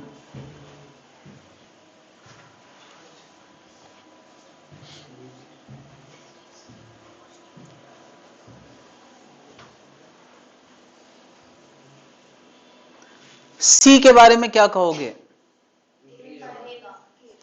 क्या डायलेक्ट्रिक भरने से जहां एप्सिलॉन आता था वो क्या बन जाता है, तो क्या सी के फॉर्मूले में एप्सिलॉन आता है, अरे बिल्कुल आता है, कोई कैसे भी घुमा के पूछे, क्या सी के फॉर्मूले में एप्सिलॉन आता है, आता है। ऐसे पूछने से क्या मतलब तुम लोग अपना जवाब बदल दोगे। सी का फॉर्मूला क्या होता है, एप्सिलॉन ए बाई, तो यार एप्सिलॉन की जगह अगर एप्सिलॉन के आ जाएगा तो नया सी क्या हो जाएगा, एप्सिलॉन के बाई डी, तो क्या ये के टाइम्स हो गया है। और कैपेसिटेंस इंडिपेंडेंट चीज है, उसका किसी भी डायनेमिक प्रॉपर्टी से लेना देना, तो यहां भी के टाइम्स बढ़ जाएगा। क्या इतनी बात सबने लिख ली यार, पहली बात सबको समझ में आ गई है। दूसरी बात, इसमें स्पेशली इसमें चार्ज फिक्स है, इसमें चार्ज का फॉर्म डिसीजन कहां से लोगे, सीबी से। तो क्या सी अगर के टाइम्स बढ़ा है तो क्यू भी के टाइम्स हो जाएगा, के टाइम्स बढ़ा नहीं के टाइम्स हो जाएगा। क्या जनता समझ पा रही है। यहां वी के बारे में फैसला लेते हैं, वी यहां का फिक्स है, यहां का रह गया, कौन से फॉर्मूले से फैसला लेना ठीक रहेगा, वी बराबर Q D by A epsilon. तो यार एप्सिलॉन की जगह क्या हो जाएगा, तो क्या हो गया, घट गया। या v equal to Q by C से भी डिसीजन ले सकते थे, नहीं, क्या c बढ़ गया था तो ये बराबरी एफर्ट देना पड़ेगा, ये भी एक फैसला है, ये भी एक फैसला है। अरे b बराबर e इंटू डी से इन्होंने फैसला लिया है, ये भी सही है, ये भी सही, ये पहले स्ट्राइक करता जाता लोगों को, बट दोनों में बराबर ही एफर्ट है। इलेक्ट्रिक फील्ड को लेके फैसला करें जल्दी से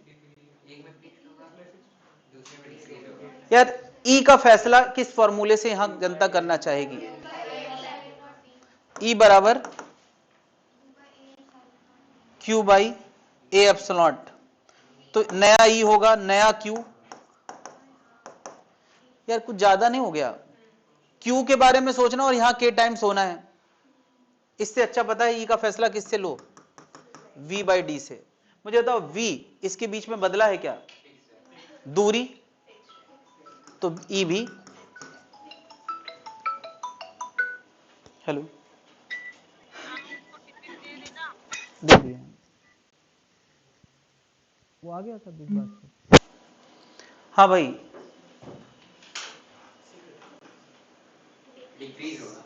यार यहां फिक्स्ड है, अगर तुम इधर से एक्सप्रेशन निकालोगे तो क्यू के टाइम्स हो गया है, नीचे भी के टाइम्स हो गया तो के कट जाएगा। यहां किस फॉर्मूले से फैसला लेना ठीक रहेगा, हाँ, Q बाई एप्सिलॉन। क्यों? क्योंकि बस यार यहां K टाइम्स बढ़ गया है तो नया वाला E घट जाएगा। क्या एनर्जी स्टोर्ड का फैसला कितने लोगों ने यहां तक कर लिया है? अगला कितने लोगों ने अगला कर लिया है? बाकी लोग फैसला अपना ले लें, उसके बाद मैं बताता हूं।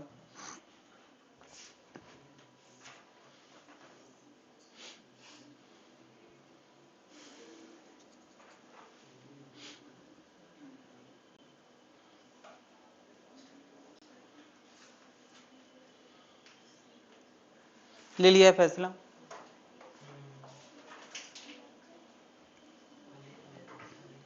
एनर्जी स्टोर्ड, एनर्जी स्टोर्ड के हमारे पास दो फार्मूले हैं जो जनरली यूज करते हैं। यहां कौन सा फार्मूला यूज करना चाहिए? क्योंकि V स्क्वायर फिक्स है और C नया वाला, तो ये भी। यहां किससे फैसला लेना चाहिए? है ना, कि ये फिक्स है और C नया वाला, तो U। बात क्लियर है? तो अब तुम्हारा होमवर्क क्या है कि जो मैंने अभी शीट भेजी है आज अभी अभी, उसमें कुछ क्वेश्चन होंगे जिसमें दो बूंदे मर्ज कर दी हैं, ऐसा वो नहीं करना है। उसके अलावा सब करना है। 4-5 क्वेश्चन वो मर्ज करने वाले हैं, वो नहीं करना है।